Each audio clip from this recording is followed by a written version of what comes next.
हाय hello नमस्ते, welcome to KP novel world. आगे को लगता था कि उसका जीवन बहुत अच्छा है। पिछले महीने उन्होंने अपना 3-2 एकल संगीत कार्यक्रम आयोजित किया। कुछ ही दिन पहले उन्हें संयुक्त राष्ट्र के महासचिव द्वारा रात्रिभोज के लिए आमंत्रित किया गया था। कल उन्हें हॉलीवुड की 3D science fiction blockbuster film railway guerrillas में मुख्य पुरुष भूमिका निभाने के लिए आमंत्रित किया गया था। एक उत्कृष्ट कलाकार होने के नाते झांगिए के मन में मिलीजुली भावनाएं थीं। क्या उन्हें जीवन में कोई पछतावा था? नहीं, उनका जीवन परिपूर्ण था। अगर उन्हें अपने जीवन की कोई कमी बतानी हो तो शायद वह उनकी शेखी बघाड़ने की बुरी आदत होगी, जिससे वे कभी छुटकारा नहीं पा सके। पहले जो कुछ भी कहा गया था वह सब बकवास था। झांगिए दरअसल अभी अभी स्नातक हुआ था। इस दुनिया में वह एक बेहद साधारण व्यक्ति था। उसका सपना था कि वह एक मशहूर हस्ती बने। चाहे वह होस्ट हो, गायक हो या लेखक, वह बस प्रसिद्धि पाना चाहता था। उसका लक्ष्य बहुत बड़ा था। वह न केवल एक स्टार बनना चाहता था, बल्कि दुनिया का शीर्ष सुपरस्टार बनना चाहता था। यही उसका जीवन का उद्देश्य था। उसने इस विचार को कभी नहीं छोड़ा था। कल उसका एक रेडियो स्टेशन पर इंटरव्यू था। उसमें अभी भी आत्मविश्वास की कमी थी। उसे यकीन नहीं था कि वह सफल होगा या नहीं। शायद कल रात देर से सोने की वजह से आज रात उसने एक सपना देखा जिसमें कुछ पंक्तियां उसके दिमाग में कौंध गईं। गेम इंस्टॉल हो रहा है। गेम का प्रमाणीकरण हो रहा है। गेम इंस्टॉल हो चुका है। आप इस गेम के एकमात्र खिलाड़ी हैं। ये एक ऐसा गेम है जो गेमर को अपने सपनों को साकार करने में मदद करेगा। गेमर के सपनों और लक्ष्यों की जांच कर ली गई है। गेम सेटिंग पूरी हो चुकी है। गेम का समापन पूरा हो चुका है। गेमर को दुनिया का सबसे बड़ा सुपरस्टार बनने में मदद करें। गेम की कठिनाई अधिकतम। कृपया प्रतीक्षा करें। नए खिलाड़ी के लिए प्रोत्साहन पैकेज का चयन यादृच्छिक रूप से किया जा रहा है। मौजूदा विश्व पृष्ठभूमि को बेतरतीब ढंग से बदलने का इनाम प्राप्त हुआ। Closing square bracket. उल्टी गिनती शुरू। 5, 4, 3, 2, 1। खेल शुरू। Closing square bracket. अध्याय 1। परिवर्तित होने के बाद की दुनिया। बीजिंग। दूसरे दिन की सुबह। घर पर अभी अभी जागे झांगिए पिछली रात के सपने के बारे में सोच ही रहे थे। जम्हाई लेते हुए उन्होंने टीवी चालू किया ताकि समाचार देख सकें। अचानक उन्होंने देखा कि उनकी बाईं छोटी उंगली पर एक अतिरिक्त चांदी की अंगूठी है। ये स्पष्ट रूप से उनकी नहीं थी। उन्होंने इसे उतारने की पूरी कोशिश की, लेकिन कोई फायदा नहीं हुआ। इतना ही नहीं, जब उन्होंने अंगूठी को छुआ तो अचानक एक स्पर्श करने योग्य आभासी स्क्रीन दिखाई दी। उस पर वही लिखावट थी जो उनके सपने में संदेशों में थी। उस पर लिखा था, गेम रिंग आरंभ हो गई है। नए खिलाड़ी के लिए प्रोत्साहन पैकेज। मौजूदा दुनिया की पृष्ठभूमि को बेतरतीब ढंग से बदलना संवर्धन की तैयारी में है। उल्टी गिनती। 3 सेकंड, 2 सेकंड, 1 सेकंड। प्रोत्साहन पैकेज संवर्धन की आरंभिक प्रक्रिया। इसके बाद झांगिए ने एक भयावह दृश्य देखा। उसने बिस्तर पर जो HTC फोन फेंका था वह मुड़ने लगा और उसका आकार अजीब तरह से बदल गया। यहाँ तक कि ब्रांड भी बदल गया और उस पर TCC खुदा हुआ था। खिड़की के पास रखी जू झिमो की 2 नकली कविता संग्रहों में से एक अचानक गायब हो गई, जबकि दूसरी चेन तियानमो की कविता संग्रह बन गई। वह सभी बदलावों को नोटिस नहीं कर सका, क्योंकि उसके घर में कई चीजों में बदलाव हो रहे थे। झांगिए को सबसे ज्यादा चिंता टेलीविजन में हुए बदलावों से हुई। चांगहोंग ब्रांड का टेलीविजन अब फीतियान ब्रांड के टेलीविजन में बदल गया था, जिसके बारे में उसने पहले कभी नहीं सुना था। और सबसे अहम बात थी टेलीविजन पर प्रसारित होने वाला कंटेंट। मैंगो टीवी के नए वैरायटी शो ग्लिटरी इंग्रेडिएंट्स ने 1% से अधिक दर्शक संख्या हासिल की। वू बैंग की नवीनतम फिल्म व्हाइट मेडन ने बॉक्स ऑफिस पर 500 मिलियन का आंकड़ा पार कर लिया है। हेवनली क्वीन झांग युवानिकी का नया गाना एक बार फिर फ्लॉप हो गया। अब से वह फिल्म उद्योग पर ध्यान केंद्रित करेगी। कल अमेरिका में विश्व प्रसिद्ध कलाकार डेक की कृति ब्लू स्काई की नीलामी हुई। मनोरंजन जगत के कई लोगों ने 20वीं सदी के सबसे प्रभावशाली फिल्म अभिनेता चेन वेइशी की 10वीं पुण्यतिथि पर आयोजित संगीत कार्यक्रम में उन्हें श्रद्धांजलि अर्पित करते हुए गीत गाए। गीत गाते समय सन यू की आंखों में आंसू आ गए। झांगिए 10 मिनट तक सदमे में ये सब देखता रहा। उसे अभी भी समझ नहीं आ रहा था कि आखिर हुआ क्या है। टेलीविजन और मोबाइल फोन के ब्रांड कैसे बदल गए। स्वर्गीय रानी झांग युवानिकी। क्या कभी झांग युवानिकी नाम की कोई स्वर्ग रानी हुई थी? और 10वीं वर्षगांठ का स्मारक संगीत कार्यक्रम। ये चेन वेइशी कहाँ से आ गया? वह उसके बारे में कैसे नहीं सुन सकता था। झांग युवानिकी के बारे में। क्या ऐसा हो सकता है कि झांग जियाई ने अपना स्टेज नाम बदल लिया हो? क्या चेन वेशी ईसन चेन का नया नाम था? ये तो सच नहीं हो सकता। ईसन चेन अभी भी जिंदा है। व्हाइट मेडन किस तरह की फिल्म थी? क्या ये वही फिल्म थी जिसमें बाई यानसोंग ने अभिनय किया था? उसने फिल्में बनाना कब शुरू किया? झांग ये घबराकर बिस्तर से उठा और पर्दे खोलने के लिए भागा। उसने देखा कि बाहर सब कुछ बदल रहा था। सड़क के किनारे लगे 2 पुराने पेड़ गायब हो गए थे। उनकी जगह फूलों की क्यारी थी। दूर दिख रही एक ऊंची इमारत अब छोटी हो गई थी, जिसमें सिर्फ 6 मंजिलें बची थीं। और न सिर्फ कुछ इमारतें जो पहले भूरे रंग की थीं, अपनी जगह से थोड़ी हट गई थीं, बल्कि सीढ़ियों का रंग भी भूरा सफेद हो गया था। डिंग, प्रोत्साहन राशि में वृद्धि का कार्य पूरा हो गया है। नोट, वास्तविक दुनिया की पृष्ठभूमि को एक सैद्धांतिक संतुलन में बदल दिया गया है। झांग ये का चेहरा पीला पड़ गया। उसने अनजान ब्रांड का फोन उठाया और उसे देखा। तारीख और समय बिल्कुल सही थे। आज उसके कॉलेज से स्नातक होने के 2 महीने पूरे हो चुके थे। अपने कॉन्टैक्ट्स के कुछ पन्ने पलटने के बाद उसने जानबूझकर कुछ लोगों को फोन किया। उसके करीबी दोस्त तो वही थे, लेकिन आसपास के माहौल में आए बदलावों को कैसे समझाया जाए? और ये उसके हाथ में बंदी गेम रिंग क्या थी? क्या गेम रिंग ने सचमुच वास्तविकता को बदल दिया था? झांग ये को यकीन नहीं हो रहा था। उसने इंटरनेट चेक करने के लिए अपना कंप्यूटर चालू किया। जैसे जैसे वह इंटरनेट ब्राउज करता गया, उसका डर बढ़ता गया। ये बदल गया था, सब कुछ बदल गया था। शो होस्टिंग इंडस्ट्री में हे जियोंग या शीना नाम का कोई व्यक्ति नहीं था। संगीत उद्योग में अब ईसन चेन या जैकी चेउंग जैसे लोग नहीं रह गए थे। फिल्म उद्योग में अब फैंग शियाओगांग, सन हुंगले आदि जैसे लोग नहीं रहे। चीन और विदेशों में क्यूई बैशी या पाब्लो पिकासो जैसे लोग सुलेख या चित्रकला की दुनिया में अब मौजूद नहीं हैं। वह दिव्य गीत, परेशान, मो यान के उपन्यास, बीथोवेन की पियानो रचनाएं, फिल्म ट्रांसफॉर्मर्स, क्या ये variety show the voice of China है? वह प्रसिद्ध पेंटिंग मोनालिसा, वे सब चले गए। इन सब चीजों को एक अज्ञात खेल द्वारा बेतरतीब ढंग से बदलते हुए देखकर वह सोचने लगा कि क्या ये खेल के वो पुरस्कार थे जो उसे अकेले खिलाड़ी होने के नाते मिले थे।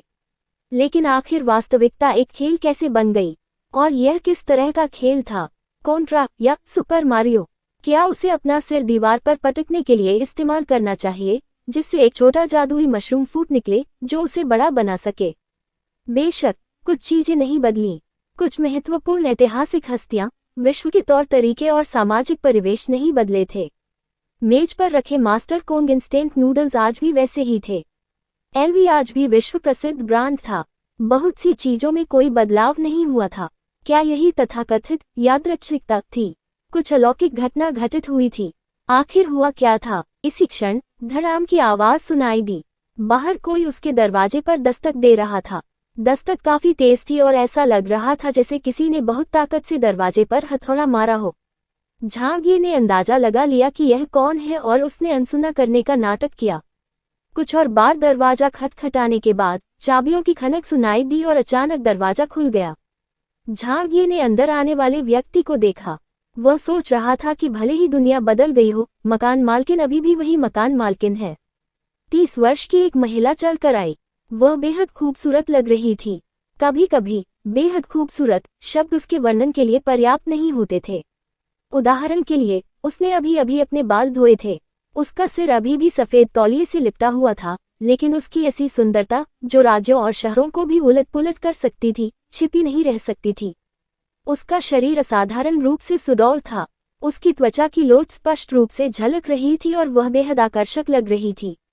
हालांकि इस खूबसूरत महिला के क्रूर स्वभाव को समझने के लिए कुछ दिनों तक उसके साथ नजदीकी संपर्क में रहना जरूरी था। वह अपने शब्दों से जितनी चाहे उतनी जहरीली हो सकती थी। अगर ऐसा नहीं होता तो इस उम्र में भी वह अविवाहित कैसे रहती? सिर्फ उसकी जबान ही कई लोगों को असहनीय लगती थी।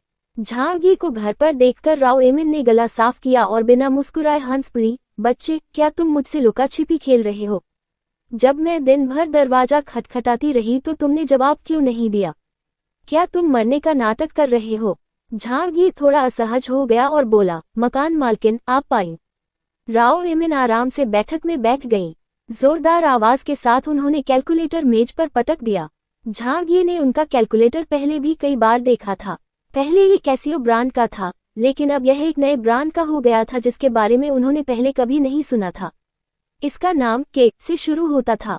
ऐसा लग रहा था जैसे कैलकुलेटर के कारोबार में कोई बदलाव आ गया हो।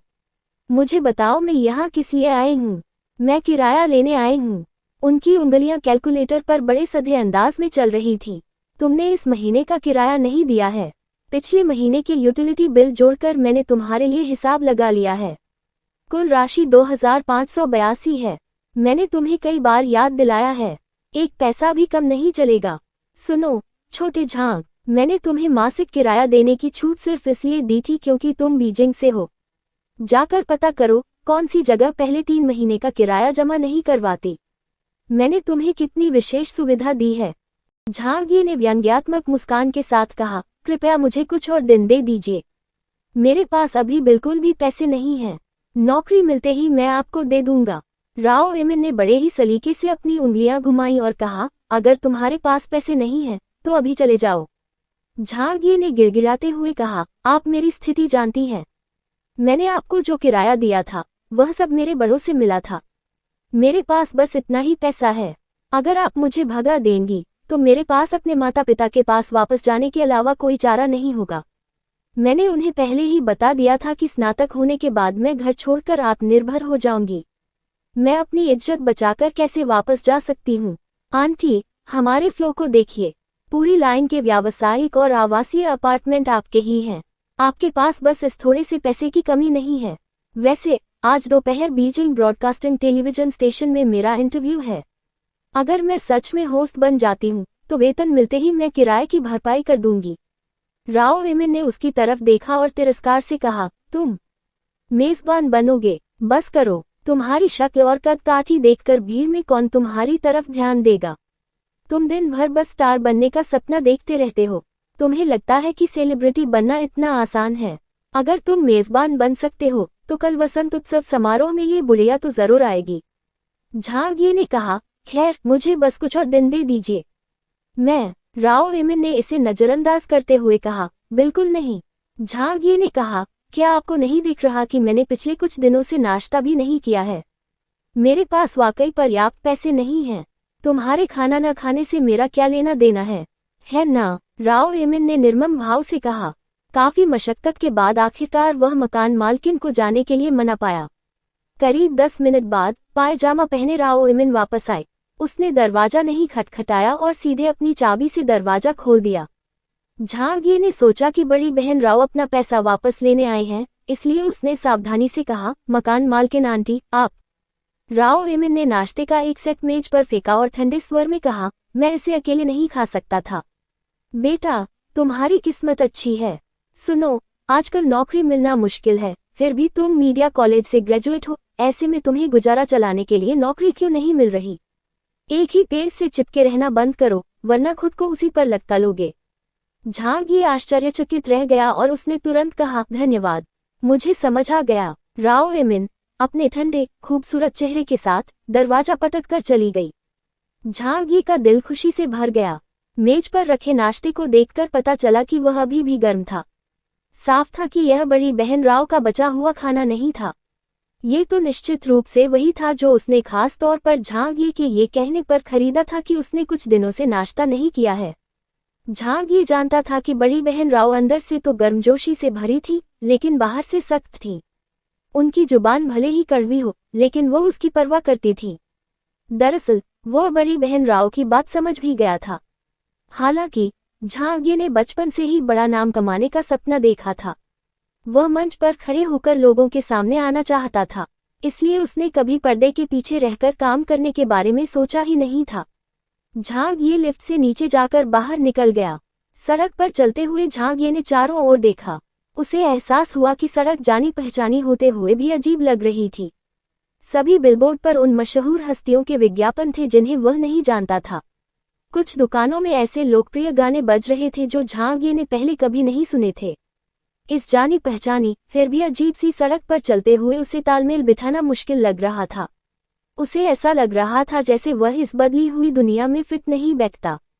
बहुत कुछ बदल गया था, या यूं कहें कि यह अब झांगी की पुरानी दुनिया नहीं थी। अगस्त का महीना था। हवा अभी भी गर्म और उमस भरी थी। ये वैज्ञानिक नहीं था, बिल्कुल अवैज्ञानिक। झांग ये आखिरकार एक प्रतिष्ठित विश्वविद्यालय से स्नातक थे। जाहिर है वे इस वास्तविकता को आसानी से स्वीकार नहीं कर सकते थे। ये कौन सा युग था? यह अब कोई प्राचीन समाज नहीं था जहां भूत प्रेत जैसी अंधविश्वास की बातें प्रचलित थीं। अंधविश्वास केवल नुकसान ही पहुंचाता था। ये बात तो प्राथमिक विद्यालय के बच्चे भी जानते थे। सब कुछ विज्ञान पर आधारित था। विज्ञान की शक्ति पर दृढ़ विश्वास रखना आवश्यक था। इसी कारण झांग ये की आंखें गंभीर हो गईं। उन्होंने आदरपूर्वक अपनी जेब से एक युआन का सिक्का निकाला और उसे गंभीरता से हवा में उछाला। अगर ये हेड आता है तो इसका अर्थ है कि इस दुनिया की पृष्ठभूमि वास्तव में खेल द्वारा बदल दी गई है। अगर यह टेल आता है तो इसका अर्थ है कि सब कुछ नकली है। डिंग लिंग लिंग, सिक्का जमीन पर गिरा। हेड। झांग ये की आंखों के सामने अंधेरा छा गया। यह नकली नहीं था, सब कुछ असली था। अध्याय 2, क्या मैं बचा सकता हूँ? दोपहर, अगस्त का महीना था। हवा अभी भी गर्म और उमस भरी थी। यह सही नहीं है। पर्यावरण का ये विवरण पहले ही लिखा जा चुका था। अगस्त का महीना था। हवा अभी भी असहनीय रूप से गर्म थी। ठीक है, इसका प्रयोग अभी तक नहीं हुआ है। कुछ साल पहले बीजिंग रेडियो स्टेशन और बीजिंग टेलीविजन स्टेशन का विलय हो गया था। विलय के बावजूद उनके कार्यालय अलग अलग थे। रेडियो प्रसारण भवन के नीचे झांग ये ने अपने पश्चिमी सूट को ठीक किया। अंदर जाने से पहले वह एक सभ्य और शालीन व्यक्ति लग रहे थे। सभी सरकारी कर्मचारी सुबह जल्दी ही काम पर आ चुके थे। अब अंदर आने वाले लोगों में से अधिकांश झांग ये जैसे साक्षात्कार के उम्मीदवार थे। अभी कुछ समय बाकी था, चलिए अंगूठी की जांच कर लेते हैं। झांग ये ने अपना सिर झुका लिया और अपने बाएं हाथ में मौजूद रहस्यमयी गेम रिंग से खेलने लगा। स्क्रीन पर दिख रही आकर्षक आकृति केवल उसे ही दिखाई दे रही थी। उसके आसपास मौजूद लोगों ने स्क्रीन पर ध्यान नहीं दिया। झांग ये को एक सिहरन सी महसूस हुई। ये बहुत ही भयावह था। क्या उसके दिमाग में कुछ गड़बड़ हो गई थी, जिसके कारण उसे इतने गंभीर भ्रम हो रहे थे? एक पल के लिए उसे लगा कि उसे जीवन भर brain supplement, brain white gold खाना पड़ेगा। वर्चुअल स्क्रीन पर कुछ विकल्प मौजूद थे। प्रतिष्ठा 199,983। आइटम कोई नहीं। व्यापारी की दुकान अनलॉक नहीं है। लॉटरी खजाने की पेटी का पुरस्कार प्राप्त करें। नोट, प्रतिष्ठा में वृद्धि खिलाड़ी की प्रसिद्धि, प्रचार प्रसार, उपलब्धि, विश्वास, ख्याति और अन्य संबंधित कारकों से जुड़ी होती है। व्यापारी की दुकान और लॉटरी में मिलने वाली वस्तुएं प्रतिष्ठा अंकों का उपयोग करके खरीदी जा सकती हैं। प्रतिष्ठा खिलाड़ी के जन्म से लेकर आज तक अर्जित कुल प्रतिष्ठा है। 190,000 से अधिक प्रतिष्ठा अंक। झांग ये कुछ देर तक सोचते रहे।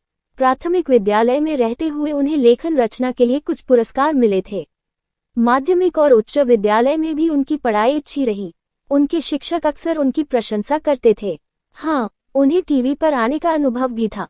कॉलेज में उनके छात्रावास के साथियों के साथ शीदान की सड़कों पर सीसीटीवी रिपोर्टर ने उनका इंटरव्यू लिया था। रिपोर्टर के माइक देने से पहले ही झांग ये ने तुरंत जवाब दिया, मैं बहुत खुश हूँ। तब सीसीटीवी रिपोर्टर अवाक रह गया और बोला, हम यह नहीं पूछ रहे हैं, हम ये पूछ रहे हैं कि आपको कैसा लगता है। और अपनी बात पूरी करने से पहले ही गहरी सोच में डूबे झांग ये अचानक जोर से बोले, समाजवाद अच्छा है। खैर, ये पता नहीं चला कि यह बात प्रसारित हुई या नहीं। क्या ये सारे प्रतिष्ठा अंक उसी से प्राप्त हुए थे?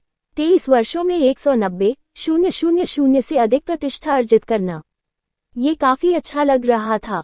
हालांकि झांग ये का विचार जल्द ही बदल गया। जब उसने अपने प्रतिष्ठा अंकों से क्या खरीदा जा सकता है, ये देखने के लिए आभासी स्क्रीन के विकल्प खोले, तो वह लंबे समय तक अवाक रह गया। व्यापारी की दुकान का ताला नहीं खुला था, इसलिए वह केवल लॉटरी विकल्प पर ही क्लिक कर सका। लॉटरी, इसके लिए 100,000 प्रतिष्ठा अंक आवश्यक हैं। खरीदने पर गेम यादृच्छिक रूप से एक खजाने का संदूक चुनेगा। हे भगवान, जीवन भर इतना सब करने के बाद भी उसने लॉटरी में सिर्फ एक बार ड्रॉ करने के लिए ही पर्याप्त प्रतिष्ठा अंक जमा किए थे। 2 बार ड्रॉ करने से बस थोड़ा ही कम। लॉटरी में अपनी किस्मत आजमाने के इरादे से उसने स्क्रीन को छुआ। वह ठोस महसूस हुई। डिस्प्ले पर अपना चयन कंफर्म करने के बाद 100,000 अंक खर्च हो गए और उसकी प्रतिष्ठा तुरंत 99,983 हो गई। लॉटरी का इंटरफेस चमक उठा और एक आभासी पहिया दिखाई दिया। उस पर एक सुई और एक बटन था। पहिए पर उपभोग श्रेणी, स्टेज श्रेणी, कौशल श्रेणी और विशेष श्रेणी लिखा था। प्रत्येक श्रेणी का एक रंग और अपना क्षेत्र था। चारों क्षेत्रों का आकार अलग अलग था। उपभोग श्रेणी ने पहिए का एक बड़ा हिस्सा घेर रखा था, लगभग आधा। इसके बाद स्टेट्स और कौशल श्रेणियां थीं। दोनों ने मिलकर पहिए का लगभग दूसरा आधा हिस्सा घेर रखा था। सबसे छोटा क्षेत्र विशेष श्रेणी का था। ये बहुत छोटा था और लगभग अदृश्य था। गेम स्क्रीन का परिचय दिखाई दिया। श्रेणी का स्पष्टीकरण। उपभोग श्रेणी एक बार उपयोग की जाने वाली डिस्पोजेबल उपभोज्य वस्तु। स्टेट्स कैटेगरी किसी स्टेट को स्थायी रूप से बढ़ाना। कौशल श्रेणी कौशल का अनुभव मद। विशेष श्रेणी किसी विशिष्ट व्यापारी वस्तु को खरीदने का क्रय विशेषाधिकार जोड़ता है। नोट: जिस आइटम श्रेणी में पॉइंटर स्थिर रूप से रुकता है उसी श्रेणी का खजाना बॉक्स प्राप्त होगा। झाग ये असमंजस में था। उसके पास लॉटरी शुरू करने के लिए बटन दबाने के अलावा कोई चारा नहीं था।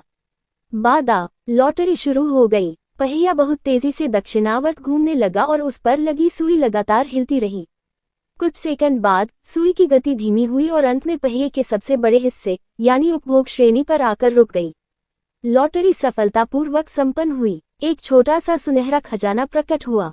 इनाम अपने आप उसके इन्वेंटरी में जमा हो गया और उसकी इन्वेंटरी में छोटे सुनहरे खजाने का एक आइकन दिखाई दिया। इसका इस्तेमाल कैसे करते हैं? झांगिए ने अपना हाथ इन्वेंटरी में डालने की कोशिश की। उसका हाथ सचमुच अंदर चला गया, मानो उसके लिए जगह बनी हो। जैसे ही उसने तैरते हुए छोटे खजाने को छुआ, उसने उसे पकड़ लिया और सड़क पर ही किसी और की नजर से बचते हुए खजाना खोल दिया। सुनहरी रोशनी की एक चमक के साथ खजाना खुल गया। यह एक छोटा सा क्रिस्टल था। प्रदर्शित आइटम सहेजें। वस्तु का विवरण: एक बार उपयोग होने वाली डिस्पोजेबल वस्तु। ये रिकॉर्ड सहेजती है। ये सहेजी गई फाइल केवल आधे घंटे के लिए ही रखी जा सकती है। सेव। ये झांगिए के लिए बहुत जाना पहचाना था। गेम खेलने वाले हर किसी को पता था कि गेम बंद करने से ठीक पहले या किसी खास घटना को बाद में दोबारा करने के लिए सेव का इस्तेमाल किया जाता है। क्या इसे सिर्फ 30 मिनट के लिए ही स्टोर किया जा सकता है? क्या इसका मतलब यह है कि इस्तेमाल करने के 30 मिनट बाद इसका इस्तेमाल नहीं किया जा सकता? क्या सेव अमान्य हो जाएगा? लॉटरी और खजाने की पेटियों की बात करें तो ये उसके लिए अनजान नहीं थे। कई गेमों में लॉटरी होती थी। अलग अलग ग्रेड की खजाने की पेटियों से अलग अलग ग्रेड की वस्तुएं मिलती थीं। संभावना भी अलग अलग होती थी। झांगिए ने सेव क्रिस्टल निकाला। सोने की खजाने की पेटी तुरंत प्रकाश के बिंदुओं में गायब हो गई। झांगिए ने उससे छेड़छाड़ की। गलती से उसने क्रिस्टल को तोड़ दिया। सहेजा जा रहा है। बचत पूरी हुई। उस पल मानो समय एक क्षण के लिए रुक गया हो। सब कुछ थम गया। जब सब कुछ बहाल हो गया तो रिंग के इंटरफेस में एक और विकल्प दिखाई दिया। सेव लोड करें प्रदर्शित हुआ। रिकॉर्ड ऐसे ही सेव हो गया। झांगिए ने अपनी नाक छुई, अब भी उलझन में था। नौसिखिए के लिए प्रोत्साहन। बैकग्राउंड में बदलाव। खजाने की लॉटरी। Item save. क्या वह सच में कोई खेल खेल रहा था? साक्षात्कार सुबह 10 बजे है। चलो जल्दी करते हैं। भाई सूर्य, इतनी जल्दी क्या है? आपको अवश्य ही स्वीकार कर लिया जाएगा। ये बात पूरी तरह सच नहीं है। वे रेडियो होस्ट के पद के लिए केवल 2 लोगों को ही नियुक्त करेंगे। मैंने सुना है कि लिखित साक्षात्कार के लिए 20 से अधिक लोगों ने आवेदन किया था। प्रतियोगिता बहुत कड़ी है। बिल्कुल सही। होस्ट की पोजीशन सबसे ज्यादा डिमांड में है। ओल्ड झो और मुझ पर तुलनात्मक रूप से कम दबाव है। मैंने एडिटर के लिए अप्लाई किया था, जबकि ओल्ड झो ने ऑपरेटर के लिए। इसमें कम प्रतिस्पर्धा है क्योंकि कम लोगों ने इसके लिए अप्लाई किया है। कुछ लोगों ने अंदर आते ही ऐसा कहा। झांगिए ने घड़ी देखी। उसने गेमिंग रिंग के बारे में जानकारी जुटाने की बजाय जल्दी से ऊपर की ओर रुख किया। आज का इंटरव्यू उसके लिए बहुत महत्वपूर्ण था। उसने अपने भविष्य के बारे में अच्छी तरह सोच लिया था। अपनी खूबी और छवि के हिसाब से क्या उसे टीवी होस्ट बनना चाहिए? गायक, फिल्म स्टार। वह तो फिल्म में खलनायक बनने के भी काबिल नहीं था। वह असाधारण नहीं था और कभी लोकप्रिय नहीं हो सकता था। सोच विचार करने पर उसे लगा कि रेडियो होस्ट से शुरुआत करना ही सबसे अच्छा रहेगा। अच्छे दिखने की जरूरत थोड़ी कम थी। श्रोताओं का संपर्क केवल उसकी आवाज से ही होगा, इसलिए शुरुआत के लिए ये सबसे अच्छी जगह थी। यह उसके भविष्य के विकास की नींव भी थी। वह इसमें असफल नहीं हो सकता था। दूसरी मंजिल, रेडियो होस्ट के इंटरव्यू का स्थान। गलियारे में 20 से अधिक लोग थे। हर कोई एक दूसरे से प्रतिस्पर्धा कर रहा था, इसलिए माहौल में सन्नाटा छाया हुआ था।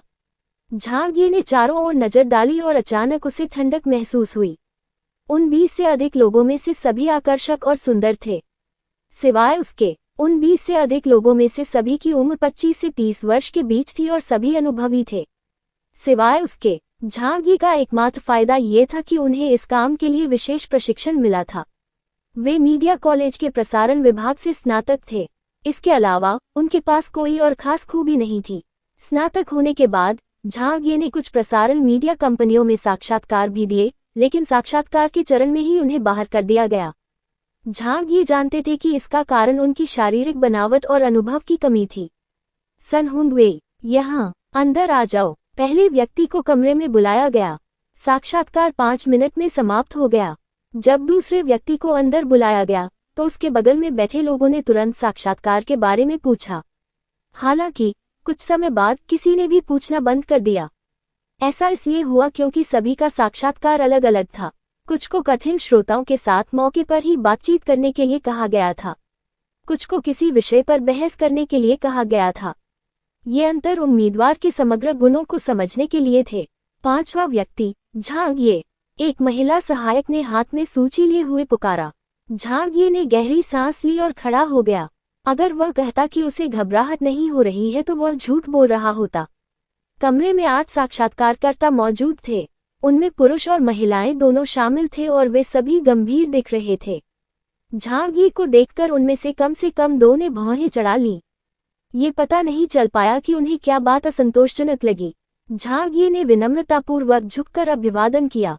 उन्होंने साक्षात्कारकर्ता को अपनी जानकारी और भाषण की आवश्यक रिकॉर्डिंग सौंप दी और फिर अपनी सीट पर लौट आए। उन्होंने अपना परिचय देते हुए कहा, प्रिय शिक्षकों, आप कैसे हैं? मेरा नाम झांगिए है। इस वर्ष मेरी आयु 23 वर्ष हो गई है और मैंने मीडिया कॉलेज से प्रसारण विषय में स्नातक की उपाधि प्राप्त की है। मैं, एक अधेड़ उम्र के व्यक्ति ने अभद्रता से बीच में ही टोकते हुए कहा, हमारे पास आपका रिज्यूमे है, इसलिए आपको इसे दोहराने की जरूरत नहीं है। उसने अपने हाथों में मौजूद जानकारी पर नजर डालते हुए कहा, ओह, आपके लिखित परीक्षा के परिणाम तो बस मामूली अंतर से ही पास हुए हैं। उसके बगल में बैठी अधेड़ उम्र की महिला ने उससे निगाहें मिलाई और एक पांडुलिपि निकाली। उसने उसे मेज पर रखा और ठंडे लहजे में कहा, साक्षात्कार के लिए केवल 2 प्रश्न हैं। पहला ये कि आप अपनी पूरी गति से पांडुलिपि को पढ़ें और फिर उसे बिना स्क्रिप्ट पढ़े सुनाएं। क्या ये तय योजना से हटकर है? क्या यह इतना आसान था? झांगिए बेहद खुश था। हालांकि लिखित में लिखना उसकी सबसे बड़ी खूबी नहीं थी, फिर भी उसके लिए यह बहुत मुश्किल नहीं था। कॉलेज के दिनों में उसने इसकी अच्छी तरह से ट्रेनिंग ली थी। इसे बुनियादी बातों में शामिल किया जाता था। इसलिए वह आगे बढ़ा और पांडुलिपि उठाकर उसे देखने लगा। उसमें लगभग 1000 शब्द थे। ये बहुत लंबी थी, लेकिन जैसे ही झांगिए को विश्वास होने लगा कि वह इन सभी शब्दों को याद कर लेगा, 10 सेकंड के भीतर ही उस अधेड़ उम्र की महिला ने अपने हाथ बढ़ाए और झांगिए के हाथों से पांडुलिपि ले ली। ओह, मैंने तो इसे पढ़ना अभी खत्म नहीं किया है, झांगिए ने आश्चर्य से कहा। बस इतना ही, इसे पढ़ो, अधेड़ उम्र की महिला ने उदासीनता से कहा। अन्य साक्षात्कारकर्ताओं ने कोई प्रतिक्रिया नहीं दी। ये बहुत सामान्य प्रतीत हुआ। हालांकि झांगिए अचंभित था। शिक्षक जी, ये तो सिर्फ 10 सेकंड थे और इसमें 1000 शब्द समा गए। अधेड़ उम्र के उस आदमी ने नाराजगी से कहा, अगर इसे याद करने में आपको 1 दिन का समय चाहिए तो मैं सड़क पर किसी को भी पकड़कर यह काम करवा सकता हूँ। हमें इंटरव्यू की क्या जरूरत है? चूंकि हमने आपसे इसे सुनाने के लिए कहा है तो सुनाए। आप इतनी बकवास क्यों कर रहे हैं? झांगिए थोड़ा गुस्से में था, लेकिन जितना हो सके बिना स्क्रिप्ट के बोलो। अधीर महिला ने अधीरता से कहा, जल्दी करो, तुम्हारे बाद अभी 10 से ज्यादा लोग हैं। झांगिए ने अपना गुस्सा पीकर पढ़ना शुरू किया। नोटरी संस्था, जो हमारे देश में न्यायिक गतिविधियों और सामाजिक व्यवस्था की स्थिरता सुनिश्चित करती है, एक विशेष कानूनी मामला है। नोटरीकरण एक ऐसी संस्था है जो व्यक्तियों, कानूनी संस्थाओं या पर निर्भर करती है। 10 सेकंड में उसने बस इतना ही पढ़ा था। कुछ साक्षात्कारकर्ताओं ने अपनी किताबों पर कुछ लिख दिया। इसके बाद अधेड़ उम्र के व्यक्ति ने हाथ हिलाते हुए कहा, बस इतना ही, दूसरा सवाल पूछने की कोई जरूरत नहीं है। अगला। झांगिए को पता था कि वह एक बार फिर साक्षात्कार में असफल हो गया है। वह बहुत नाराज था। क्या ये लोग हद से ज्यादा जिद्दी नहीं हो रहे थे? आपने मुझे समय तक नहीं बताया और मुझसे स्क्रिप्ट से हटकर बोलने को कहा। आखिर में आप चाहते थे कि मैं 10 सेकंड के बाद ही बोलना शुरू कर दूं। इसे सुनाने की बात तो छोड़िए, मैं देखना चाहता हूं कि आप 10 सेकंड में 1000 शब्द पढ़कर कैसे दिखाते हैं। अगर आप सच में इसे शुरू से अंत तक पढ़ लेते हैं तो मैं चांद E3 खा जाऊंगा। अरे छोड़ो भी, देश मुझे ऐसा नहीं करने देगा। साक्षात्कार कक्ष से बाहर निकलने से ठीक पहले उसने अपने पीछे से साक्षात्कारकर्ता की धीमी आवाज सुनी, भविष्य में ऐसे दिखने वाले लोगों को साक्षात्कार से गुजरने की जरूरत नहीं है। ये हमारे समय की बर्बादी है। झांगिए ने ये सुना, तभी उसे एहसास हुआ कि जिस क्षण वह अंदर आया उसे मौत की सजा मिल चुकी थी। उन्होंने जानबूझकर उसे एक ऐसा साक्षात्कार प्रश्न दिया था जिसका उत्तर कोई भी मौत की धमकी के बावजूद भी नहीं दे सकता था। पागलपन, क्या मैं आपका समय बर्बाद कर रहा हूँ? आपने मुझे जवाब देने का मौका भी नहीं दिया। मुझे विश्वास नहीं हो रहा। कॉरिडोर में खड़े झांगिए को ऐसा लगा जैसे किसी ने उसका दिल निकाल लिया हो। उसे सेव रिकॉर्ड याद आया। सेव किए हुए 30 मिनट से भी कम समय बीता था और यह सेव रिकॉर्ड की प्रभावी समय सीमा के भीतर था। उसने इसे आखिरी उपाय के तौर पर इस्तेमाल करने का फैसला किया और रिंग का गेम इंटरफेस खुला। सेव लोड करें विकल्प को देखकर उसने दांत पीसते हुए उस पर क्लिक किया। उसे नहीं पता था कि यह काम करेगा या नहीं। अध्याय 3, अचंभित साक्षात्कारकर्ता। उसकी आंखें एकदम धुंधली हो गईं। आसपास का माहौल बदल गया। आकाश नीला था और जमीन धूसर। झांगी को सबसे पहले अपने आसपास के तापमान में बदलाव का एहसास हुआ। अगस्त का महीना था, हवा अभी भी गर्म और उमस भरी थी। ओह, झांगी अपने परिवेश का वर्णन करने के लिए इस शब्द का प्रयोग क्यों करता है? ऐसा नहीं है कि उसकी शब्दावली कमजोर है, नहीं, ऐसा है कि उसे साहित्यिक ज्ञान की कमी है, जिसके कारण वह केवल कुछ ही वर्णनात्मक वाक्यांश जानता है। सच में ऐसा नहीं है। सचमुच ऐसा बिल्कुल नहीं है। बात यह है कि क्योंकि छोड़ो, चाहे मैं कलाकारों की दुनिया के बारे में कितना भी समझा दूं, तुम कभी नहीं समझ पाओगे। साक्षात्कार सुबह 10 बजे है। चलो जल्दी करते हैं। भाई सूर्य, इतनी जल्दी क्या है? आपको अवश्य ही स्वीकार कर लिया जाएगा। ये बात पूरी तरह सच नहीं है। वे रेडियो होस्ट के पद के लिए केवल 2 लोगों को ही नियुक्त करेंगे। मैंने सुना है कि लिखित साक्षात्कार के लिए 20 से अधिक लोगों ने आवेदन किया था। प्रतियोगिता बहुत कड़ी है। अचानक हुए बदलावों से हैरान होकर झांगिए अपना संतुलन खो बैठा और लड़खड़ाकर जमीन पर गिर पड़ा। उठते ही उसने चारों ओर देखा। ये पहले वाला गलियारा नहीं था। वह फिर से रेडियो प्रसारण स्टेशन के प्रवेश द्वार के सामने खड़ा था। यहीं पर उसने पहले गेम सेव किया था। सेव करने के बाद उम्मीदवारों के जो संवाद सुनाई दिए थे वे भी बिल्कुल वैसे ही थे। अपने मोबाइल फोन में समय देखकर उसे पता चला कि वह सचमुच आधे घंटे पहले के समय में वापस आ गया था। हे भगवान, ये ज्यादा सोचने की जरूरत नहीं है। अभी और भी जरूरी काम करने हैं। झांगिए ने एक बार सोच विचार किया और फिर फैसला किया। अभी जो कुछ हुआ था उस पर शोध करने का समय नहीं था। उसे किसी भी कीमत पर होस्ट की नौकरी चाहिए थी। बच जाने से उसे एक और मौका मिल गया था। भले ही उसे समझ न आया हो कि क्या हुआ था, फिर भी उसे इस अवसर का लाभ उठाना था। वह इमारत में ऊपर नहीं गया। इसके बजाय उसने अपने मोबाइल फोन पर इंटरनेट पर खोज की। साक्षात्कार की पहली पंक्ति याद होने के कारण उसे ढूंढना बहुत आसान था। झांगिए ने झटपट लेख ढूंढ लिया। ये दक्षिण के किसी विश्वविद्यालय के किसी अज्ञात छात्र का शोध प्रबंध था। उसने अनुमान लगाया कि साक्षात्कारकर्ताओं ने इसे इंटरनेट पर यूं ही खोज लिया होगा। उसके पास लगभग 25 मिनट ही बचे थे। बिना कुछ कहे उसने तुरंत इसे याद करना और सुनाना शुरू कर दिया। 1000 शब्दों का ये लेख बहुत लंबा था। शुक्र है यह कोई प्राचीन ग्रंथ या क्लासिक नहीं था, क्योंकि पूरी थीसिस में जटिल शब्दों का इस्तेमाल नहीं किया गया था और हर शब्द दूसरे से संबंधित था और सामान्य ज्ञान और समझ के अनुरूप था, इसलिए इसे याद करना उतना मुश्किल नहीं था। इसके अलावा झांगी को कानून की कुछ जानकारी थी, इसलिए वह इनमें से कुछ शब्दों को जानता था। उसे इसे याद करना था। सफलता या असफलता इसी पर निर्भर थी। प्रसारण भवन में साक्षात्कार स्थल पर एक महिला सहायक ने दरवाजा खोला और अपनी सूची देखी। झांगिए। एक बार पुकारने पर भी कोई जवाब न मिलने पर उसने फिर पूछा, क्या झांगिए यहाँ हैं? अब आपकी बारी है। गलियारे के अंत में झांगिए तेजी से चलते हुए मानो अपने मुंह से बुदबुदा रहा हो, मैं यहाँ हूँ, मैं यहाँ हूँ। महिला सहायक ने उसे संदेह भरी निगाहों से देखा। इस साल सैकड़ों साक्षात्कारकर्ताओं को देखने के बाद ये पहली बार था जब उसने किसी को मंत्रोच्चार करते देखा था। क्या भिक्षु और पुजारी कार्यबल में शामिल होने के लिए तैयार थे? कमरे में साक्षात्कारों के बीच मिले खाली समय में 8 लोग चाय पी रहे थे और अपने विचारों का आदान प्रदान कर रहे थे। 40 वर्ष से अधिक आयु के ली होंगलियन ने निराशा व्यक्त करते हुए कहा, साक्षात्कार के लिए आए ये लोग बहुत ही औसत दर्जे के हैं।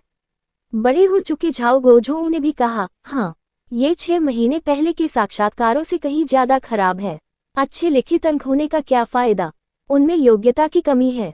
उनके पीछे खड़े एक युवक ने कहा, नेताओं, अभी भी काफी लोगों का साक्षात्कार लेना बाकी है।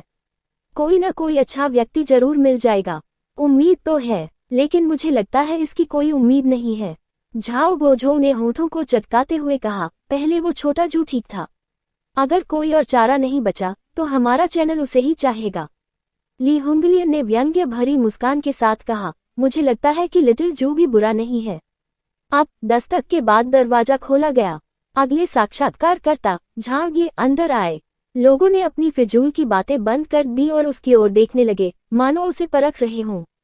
प्रिय शिक्षकों, आप कैसे हैं? ये जानते हुए कि वे उसके परिचय में बाधा डालेंगे, झांग ने बस अपना परिचय बदल दिया और निश्चिंत हो गया। सीधे शब्दों में कहें तो वह अब भी नाराज और क्रोधित था। इस व्यक्ति का स्वभाव आमतौर पर खराब था। अगर कोई उसे जरा सा भी सम्मान देता तो वह बदले में 1 फुट का सम्मान लौटाता। मेरा असली नाम झांग है। झाओ गोझोउ जोर से हंस पड़ी, क्या तुम्हारा अभी भी कोई स्टेज नाम है?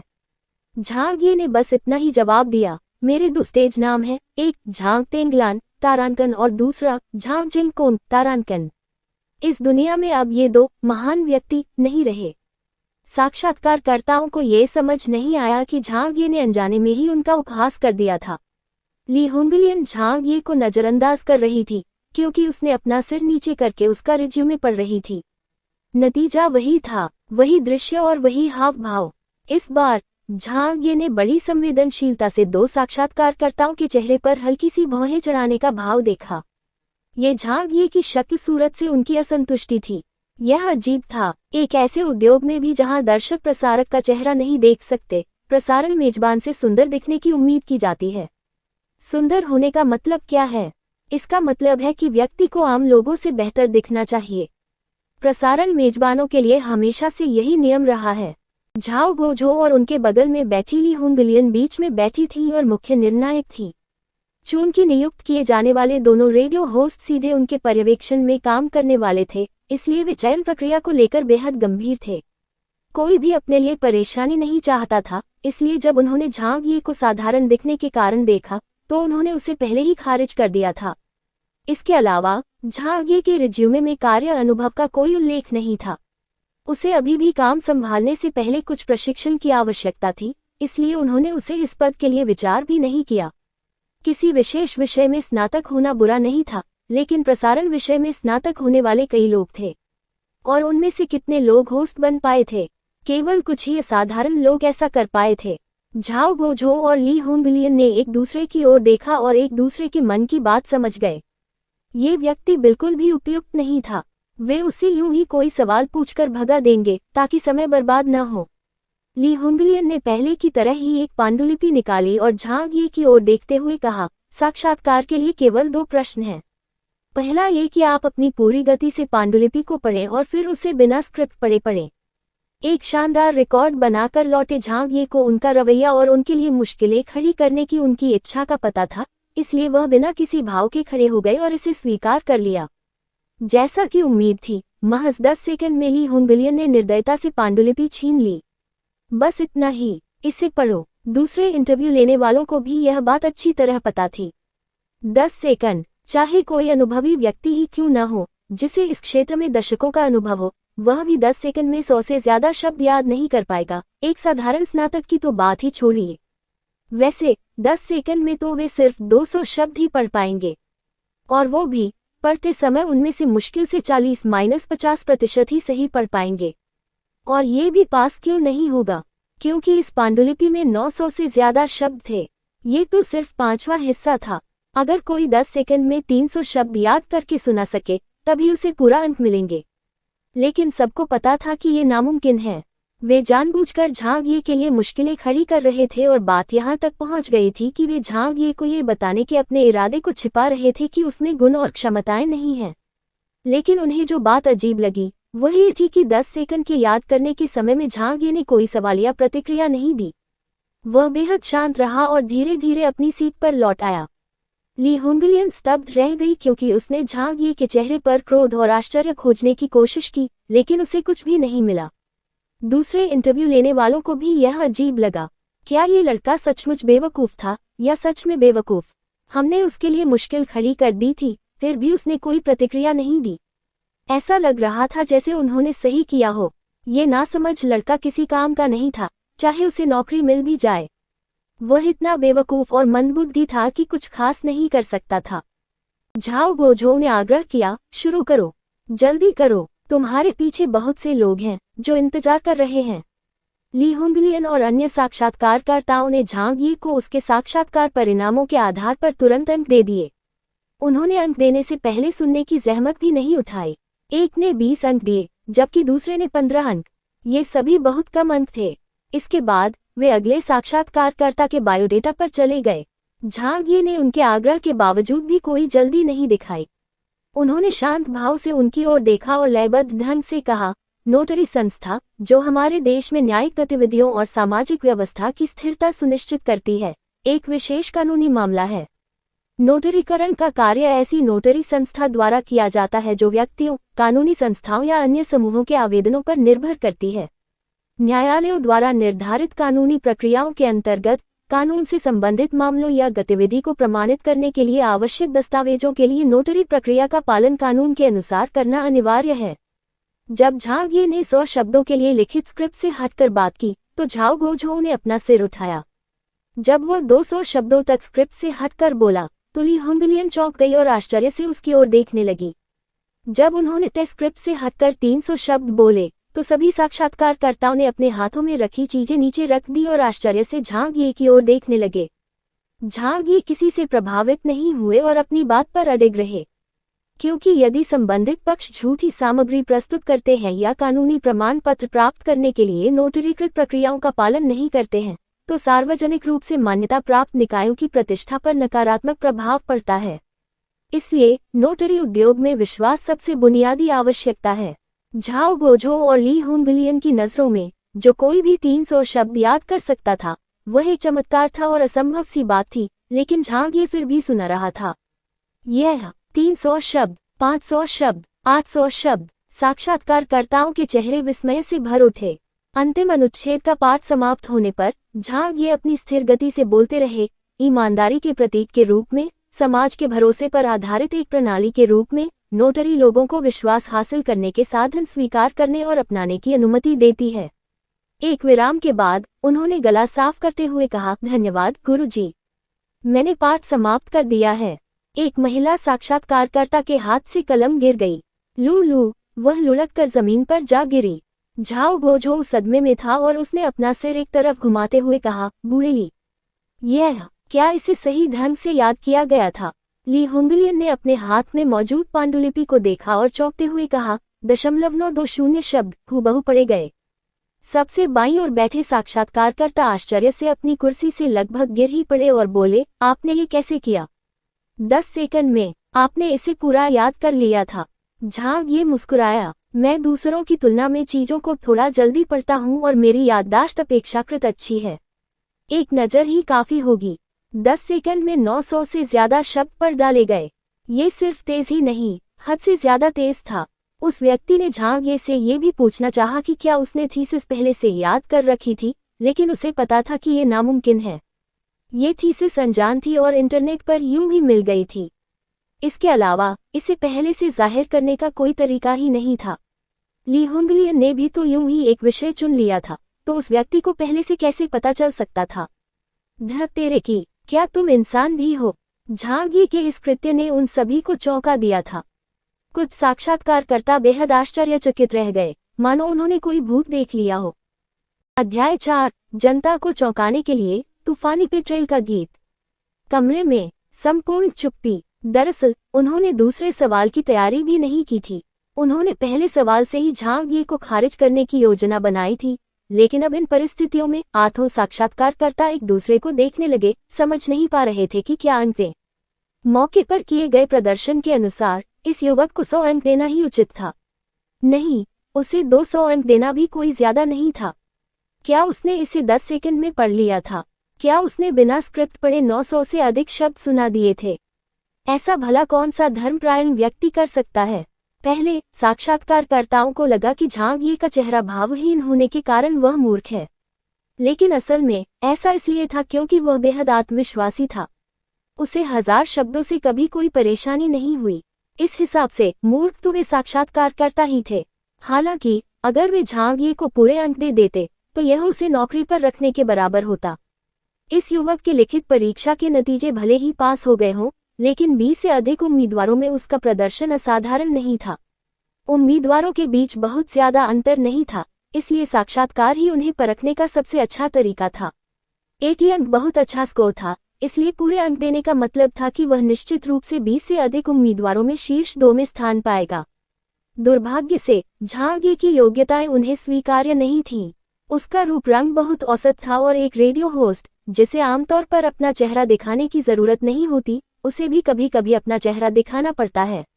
उदाहरण के लिए कार्यक्रम या सार्वजनिक उपस्थिति। अगर उसका रूप रंग परीक्षा के मानकों पर खरा नहीं उतरता तो श्रोताओं पर इसका बुरा असर पड़ता। इसलिए अच्छा रूप रंग और लंबा कद होना जरूरी था। ली होंगियन दुविधा में थे। बूढ़ा झाओ गोझो ने आह भरी और झांगिए से गंभीरता से कहा, छोटी झांग, इस साक्षात्कार से पता चलता है कि तुम एक विलक्षण प्रतिभा हो। इसके अलावा तुमने विशेष पाठ्यक्रम में स्नातक की उपाधि प्राप्त की है।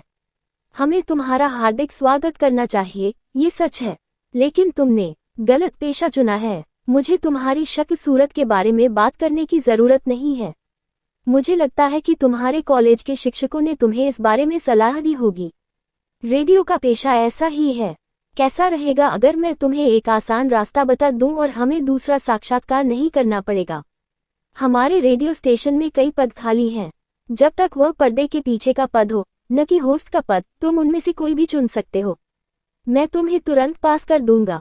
कल अपना सामान लेकर आना और काम पर रिपोर्ट करना। अगर तुम होस्ट बनना चाहते हो तो यह वाकई आसान नहीं है। मेरी बात पर अच्छी तरह सोच लो। बिना सोचे समझे झांगिए ने कहा, गुरुजी, आपकी कृपा के लिए धन्यवाद।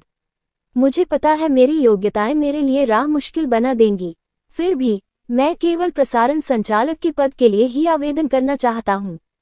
यह उनके सपनों के प्रति उनका दृढ़ संकल्प था। अगर वे कोई और नौकरी करना चाहते तो झांगिए बहुत पहले ही कर चुके होते। वे आज तक बेरोजगार नहीं होते। झाओ गोझो ने हाथ हिलाया। ये लड़का सलाह बिल्कुल नहीं सुनता था। ली होंगलियन ने भी होंठ चटकाते हुए कहा, क्या आप सच में ऐसा सोच रही हैं? मैं आपको पहले ही चेतावनी दे देती हूँ। दूसरा इंटरव्यू प्रश्न पहले से आसान नहीं है। आपके लिए पास होना लगभग नामुमकिन है। नौजवान, ऐसा नहीं है कि हम जानबूझकर आपके लिए इसे मुश्किल बना रहे हैं। इंटरव्यू ऐसे ही होते हैं। हम उम्मीदवार की योग्यता के अनुसार उचित कठिनाई स्तर का प्रश्न देते हैं। आपकी योग्यता प्रसारण होस्ट के लिए आवश्यक स्तर को पार नहीं करती, इसीलिए हमारे प्रश्न उसी हिसाब से कठिन हैं। ऐसे में आपको अपनी कमियों को छिपाने के लिए कहीं अधिक असाधारण प्रतिभा की आवश्यकता होगी। मैं आपको सलाह देती हूँ कि आप निदेशक झाओ की बातों पर गौर करें। क्या इससे मुश्किलें नहीं बढ़ रही थीं? आप जानबूझकर इसे मुश्किल बना रहे हैं।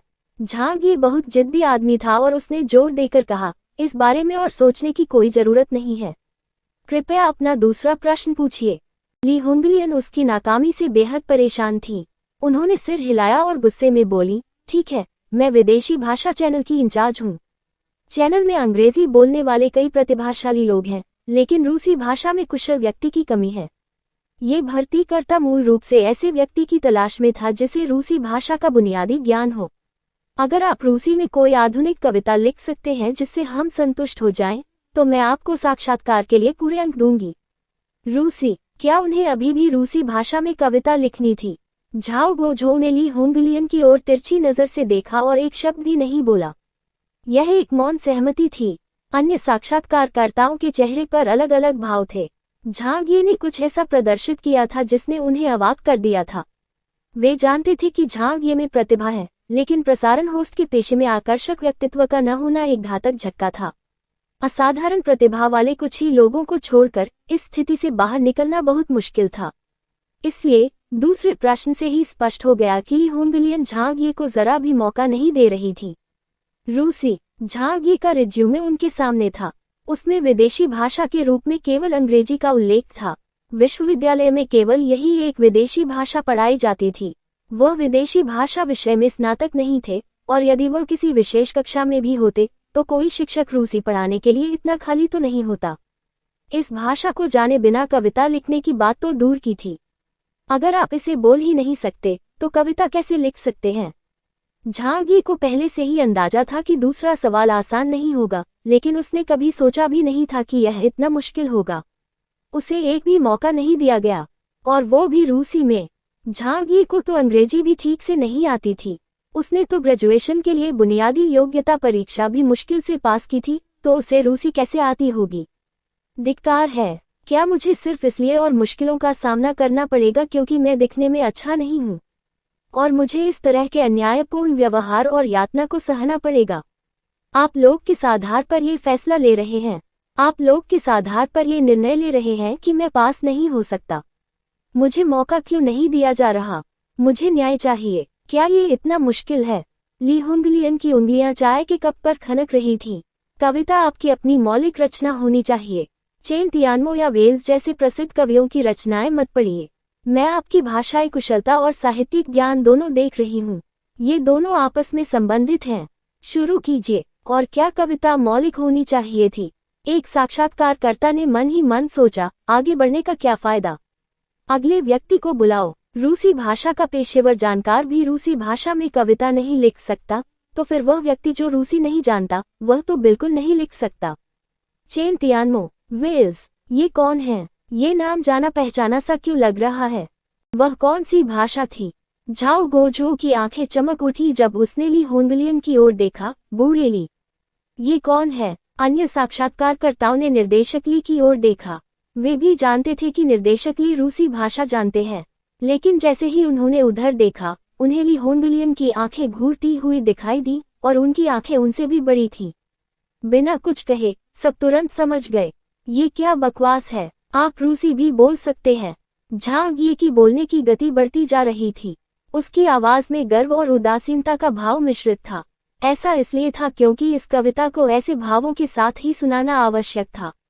गोकी की रचना, तूफानी पेट्रेल का गीत, ये एक रूसी कविता थी जिसे उसके आसपास के सभी लोग जानते थे। यह माध्यमिक विद्यालय की पाठ्य पुस्तकों में भी थी। ये कविता ठीक वही भावनाएं व्यक्त कर रही थी जो झांग ये उस समय महसूस कर रहा था। उसने इसे बड़े उत्साह से सुनाया। खासकर आखिरी वाक्य तो उसने लगभग चिल्लाकर ही पढ़ा। पस्ट सिल्नी ग्रानट बुरा। कविता पूरी हो गई। सब लोग खूब हंसे। अध्याय 5, नौकरी पाना। मौन। एक भी व्यक्ति नहीं बोला। झांग ये को उन्हें चुप देखकर जरा भी आश्चर्य नहीं हुआ। ली होंगलियन पहले से ही अवाक थी। तुम? वो कविता। झाओ गोझो को रूसी समझ नहीं आती थी। बूढ़े ली, इसका अनुवाद करो। कविता कैसी है? ली होंगलियन ने खांसते हुए गला साफ किया। वह बात मुझे भी ठीक से समझ नहीं आई।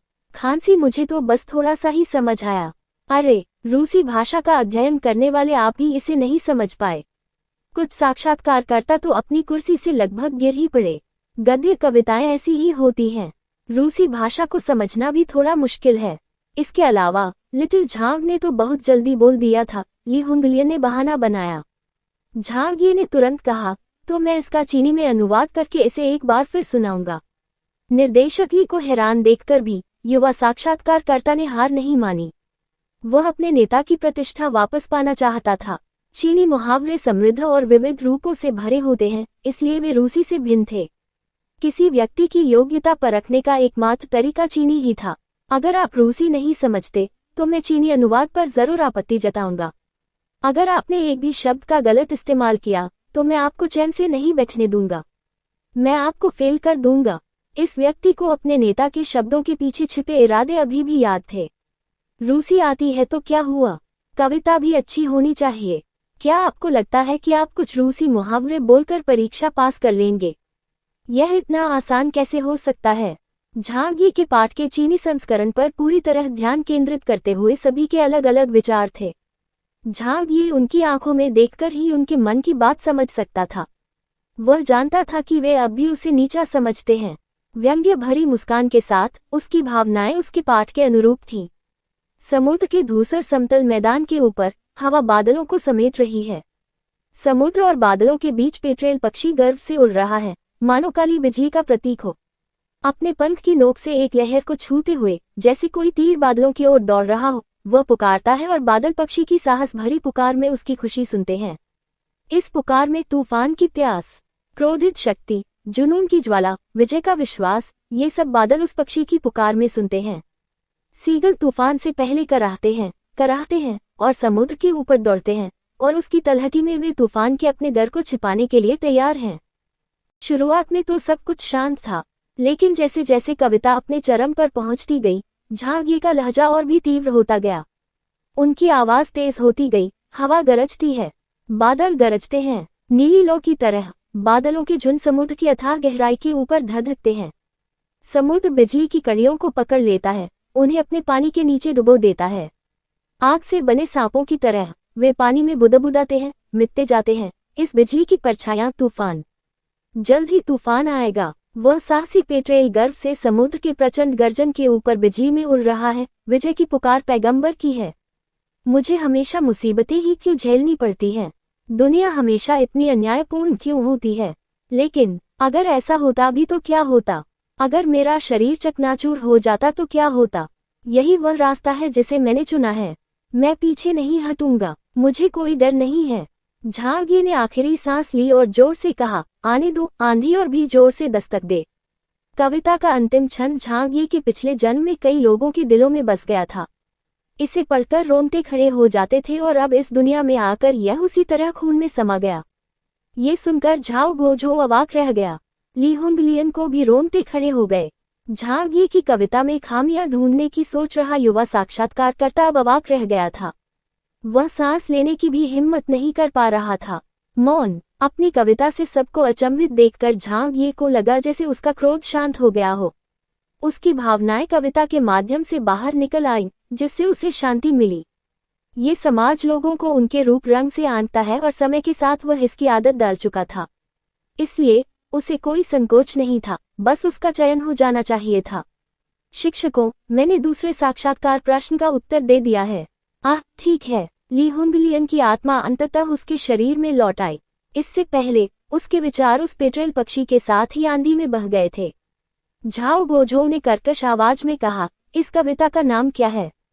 झांग ने उत्तर दिया, इस कविता का नाम तूफानी पेट्रेल का गीत है। रूसी भाषा में इसका अर्थ तूफान की भविष्यवाणी करने वाले व्यक्ति से भी है। वाह, कितना सुंदर पेट्रेल है।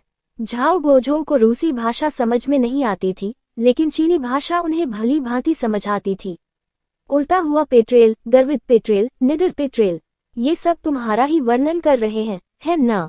कविताओं की शक्ति कभी कभी बहुत चमत्कारी होती है। हे बालक, तुमने आज हम सबको एक सबक सिखाया। मैं इस तारीफ को स्वीकार करने की हिम्मत नहीं करता, झांग ने कहा।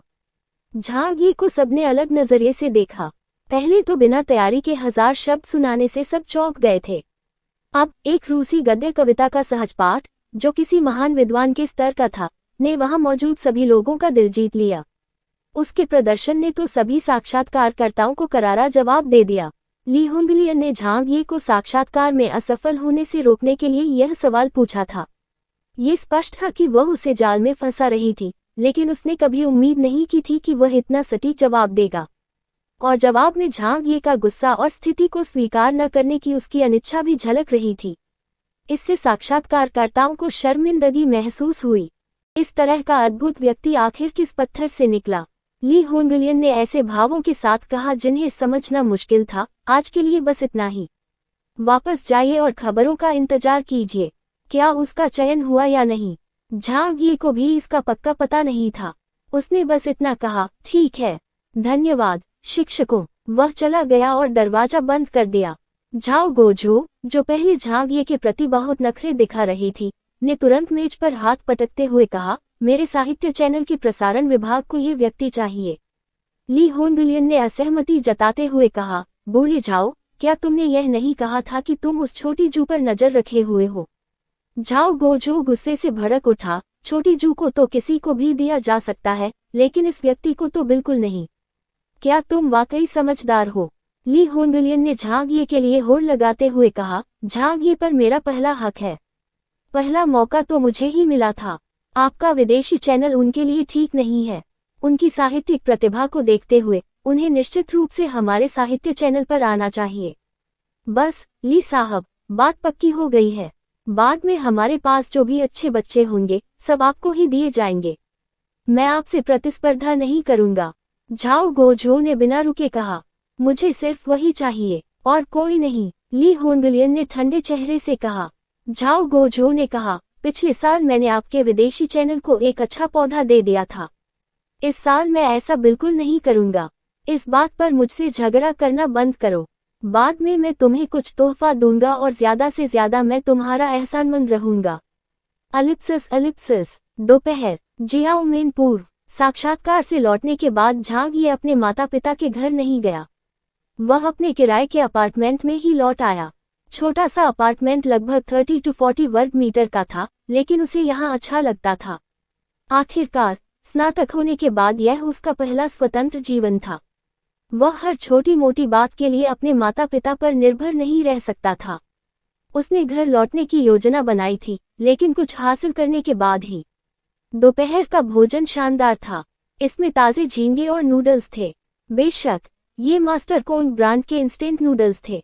पैसों के बिना झांग ये किसी तरह इंस्टेंट नूडल्स खाकर ही अपना गुजारा चला पाता था।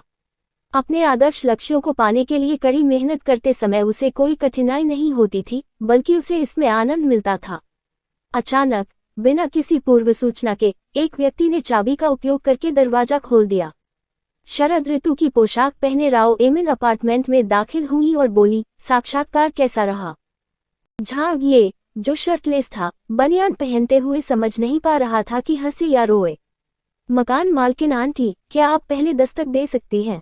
मुझे भी निजता का अधिकार है। राव एमिन पैर मोड़कर बैठ गई और गुस्से से बोली, तुम्हारे जैसे छोटे बच्चे को किस तरह की निजता मिलती है? तुम ब्रॉडकास्टिंग होस्ट का इंटरव्यू पास नहीं कर पाई, है ना? मैं तुम्हें कितनी बार बता चुकी हूँ, बस पर्दे के पीछे काम करके ईमानदारी से अपना गुजारा करो। तुम्हारी शक्ल सूरत देखकर कौन तुम्हें लाइमलाइट में काम देगा? हाँ, अगर वो अंधे हों तो बात अलग है। फोन की घंटी बजना एक बड़ा सहयोग था। झांग ये ने फोन उठाया और सामने एक युवक की आवाज थी। हेलो, क्या आप झांग ये हैं? मैं हूँ। ये कौन है? झांग ये को कुछ आशंका थी, लेकिन फिर भी उसे यकीन नहीं हो रहा था। युवक ने कहा, मैं बीजिंग रेडियो स्टेशन से फोन कर रहा हूँ। आपका चयन हो गया है और उच्च अधिकारी आपको सूचित करना चाहते हैं कि आवश्यक कागजी कार्रवाई पूरी करने के लिए परसों साहित्य चैनल पर आएं। बधाई हो। जी हाँ, धन्यवाद धन्यवाद। अपना मोबाइल फोन नीचे रखते हुए झांगे ने अपनी जान पर हाथ मारा। वाह, उसे मिल गया। फोन की आवाज धीमी नहीं थी, इसलिए राव विमिन ने भी उसे सुन लिया। उसने हैरानी से कहा, अरे अरे, ऐसा हो ही नहीं सकता। तुम्हें नौकरी मिल गई। हर किसी का दिन आता है, कभी कभी तो किस्मत भी साथ देती है। उसकी जुबान में वाकई बहुत तीखापन था और उसने आगे कहा, तुम भी होस्ट बन सकते हो। हाँ, लोग कहते हैं कि इंसानों के लिए भविष्य में अनंत संभावनाएं हैं, लेकिन मैंने कभी चमत्कारों पर विश्वास नहीं किया। लेकिन आज तुम्हें देखकर मुझे आखिरकार समझ आ गया कि जीवन का चमत्कार क्या होता है। जीवन का चमत्कार आपकी बहन। क्या आप इतनी अपमानजनक बातें नहीं कर सकते? झांगी का मूड अच्छा था, इसलिए उन्होंने कोई जवाब नहीं दिया। उन्होंने तुरंत फोन उठाया और अपने माता पिता को फोन किया। उन्होंने उन्हें खुशखबरी दी कि अब वे बेरोजगार नहीं हैं। वे ब्रॉडकास्टिंग होस्ट बनने वाले हैं। मशहूर होना और सेलिब्रिटी बनना उसका हमेशा से सपना था। आज उसने आखिरकार अपनी जिंदगी का पहला कदम उठा लिया था। भले ही यह एक छोटी सी भूमिका थी और उसके पास न तो अच्छी शक्ल थी और न ही अच्छी लंबाई, लेकिन अब गेम रिंग की मदद से उसके सपने सच हो सकते थे। उसे सपने में दिखाई देने वाला वो नोटिस याद आया जो गेम इंस्टॉल करते समय दिखाया गया था। ये गेम उसके सपनों को पूरा करने में, दुनिया का सबसे बड़ा सुपरस्टार बनने में उसकी मदद करने के लिए था। अब नतीजे चौंकाने वाले थे। लॉटरी से मिली बचत की क्षमता ने उसे हालात पलटने में मदद की। दुनिया के साहित्यिक परिदृश्य को बदलने वाले नए खिलाड़ी के लिए मिले प्रोत्साहन पुरस्कार ने भी चमत्कारिक भूमिका निभाई। आज वह साहित्य के अपने अधूरे ज्ञान का इस्तेमाल अपनी शोहरत बनाने के लिए कर सकता था। प्रतिष्ठा अर्जित करके वह लॉटरी में ड्रॉ निकाल सकता था और खजाने की वस्तुएं जीत सकता था जो उसे सेलिब्रिटी बनने के अपने सपनों को पूरा करने में मदद करती। मैं खूब तरक्की कर रहा हूँ, ये लड़का खूब तरक्की करेगा। झांग यी को तुरंत यह एहसास हुआ कि पृथ्वी भी उसे रोक नहीं सकती। मशहूर होना, घर, प्रेमिका, ये तो वाकई एक बड़ी समस्या थी। बंगला, क्या तुमने सच में दुनिया देखी है? क्या तुम उस तरह की टूटी फूटी जगह में रह सकते हो? क्या ये किसी विश्व प्रसिद्ध व्यक्ति के रुतबे के लायक है? अगर किसी को रहना ही है तो उसे किसी बड़े महल में रहना होगा, कई दसियों हजार वर्ग फुट में फैला हुआ। गर्लफ्रेंड की बात करें तो वो कम से कम राव एमिन जैसी बेहद खूबसूरत होनी चाहिए। गर्लफ्रेंड, मेरे जैसी खूबियों वाली गर्लफ्रेंड। क्या तुम मुझे श्राप दे रहे हो? मैं एक साथ 3-5 खूबसूरत लड़कियों के साथ डेट पर क्यों नहीं जा सकता? क्या ये मेरी बेइज्जती नहीं होगी? मुझे कम से कम 5 तो चाहिए ही। ये तो बस शुरुआत है। रोल्स रॉयस कार, क्या आप इतने मजाकिया नहीं हो सकते? क्या आप सचमुच इतने मजाकिया नहीं हो सकते? अगर मैं बाहर जाते समय बुलेट प्रूफ कार में नहीं बैठूंगा तो अगर मेरी हत्या हो जाए तो क्या होगा? आह, क्या करूं? खैर, वो मनोरंजन जगत के शिखर पर धीरे धीरे कदम बढ़ाते हुए पहुंचेंगे। लोग उन्हें याद रखेंगे। दुनिया उनके उज्जवल और शक्तिशाली नाम झांग जिनको उनको भी याद रखेगी। अरे, ये सही नहीं है। आपने गलती की है। ये झांग ये है। इस उपन्यास में आपको आपकी बहन, आपकी दादी, आपके दादा आदि शब्द बार बार देखने को मिलेंगे। आपका एबीसी मूल रूप से आपकी माँ या अन्य रूपों के लिए एक व्यंजना है, जो चीनी भाषा में एक काफी अश्लील अपशब्द है और आमतौर पर इसे गाली के रूप में अनुवादित किया जाता है। तुम्हारी बहन ऑनलाइन इस्तेमाल होने वाला एक आम मुहावरा है। यह एक अपमानजनक शब्द है, लेकिन जब इसका इस्तेमाल लोगों के खिलाफ किया जाता है तो इसमें हास्य का पुट होता है। ज्यादातर लोग इसे बिना किसी दुर्भावना के इस्तेमाल करते हैं। बातचीत में भी इसका इस्तेमाल आमतौर पर हानिरहित जवाब के तौर पर किया जाता है, मजाक में तुम्हें धिक्कार है की तरह, और यह बातचीत में असहजता को भी जादुई तरीके से कम कर सकता है। अन्य रिश्तेदारों के लिए इस्तेमाल होने वाले अन्य रूपों का भी ऐसा ही अर्थ होता है। धन्यवाद दोस्तों मेरी स्टोरी सुनाने के लिए। मेरे चैनल को लाइक एंड सब्सक्राइब करें ताकि मैं और भी बेहतरीन स्टोरीज आपके लिए लेकर आऊं। बाय बाय, शुक्रिया।